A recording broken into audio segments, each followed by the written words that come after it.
السلام عليكم ورحمة الله وبركاته. الحمد لله رب العالمين، وصلى الله وسلم على نبينا محمد وعلى آله وصحبه أجمعين. أصحابتي دي ولا لهي ميل كستو جوكتان إلهي سبحانه وتعالى وحان كبريا خير كينو نوكل مية هدي جير إلهي سبحانه وتعالى توفيق دي سنوافجيه. وحان أيامها نجوغي قبل هذا وقويقه waddanka Norway saaka ayaan ka sii baxayaa hadda airportkan jooga waxaan u sii socdaa caasimadda Norway Oslo kadibna waan ka sii bixi doonaa Khamiista insha Allah taala waxaan sii aadi doonaa laba safar oo kale ilaahay idankiis oo laba wadan oo kale aan Soomaalida ku soo booqdo waddanka Ireland iyo waddanka Austria waxaan rabaa inaan wax yar warbixin ah idinka siiyo kooban Soomaalida degan magaalooyinkan waddanka Norway taqriiban 16 sano ama 17 sano waan imanayay waana ku soo noqonayay muxaadarooyin iyo duruus iyo wacyigelin waxayna u badnayd gobolada koonfurta gaar ahaan caasimadda Oslo waa markii u horeysay aan imaado magaaladan Bodo iyo magaaladii ka horeysay oo aan imi oo sababtana u ahayd inaan imaado goboladan xagga dhexdhexaadka soo xiga laakiin waqooyiga ah magaalada Trondheim labadaas magaalo ayaan hadda soo maray Trondheim iyo magaalada Bodo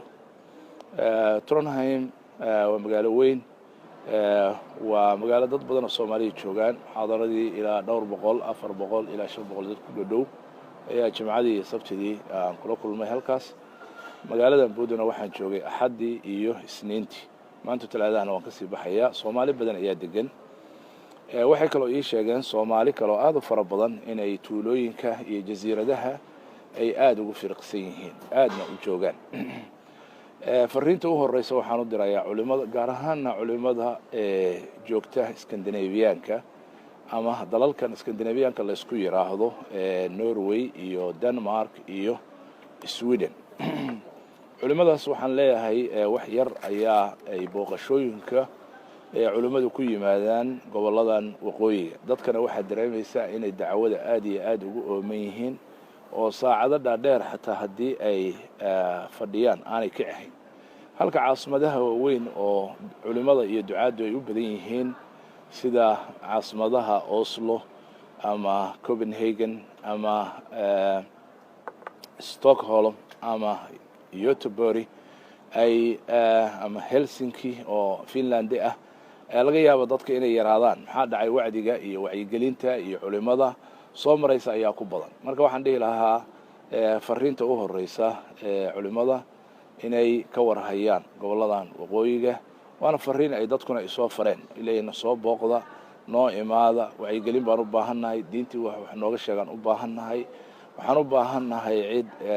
maaragtay noo sheegta oo na xusuusisa Ilaahay subhanahu wa ta'ala يعني dadka oo manaantooda waxaad ka garanaysaa يعني markaan bilowno muxaadarada ama wacyigelinta casarkii oo kaleeto ama bacda casarkii afarta galabnimo ilaa iyo xalay midnight habeenka bartamihiis intaas waxaan ku jirnay يعني wacyigelin iyo hadal iyo su'aal saaka fajirkii markaan tukanay sidoo kaleeto يعني su'aalihi meesha ka kici waayay marka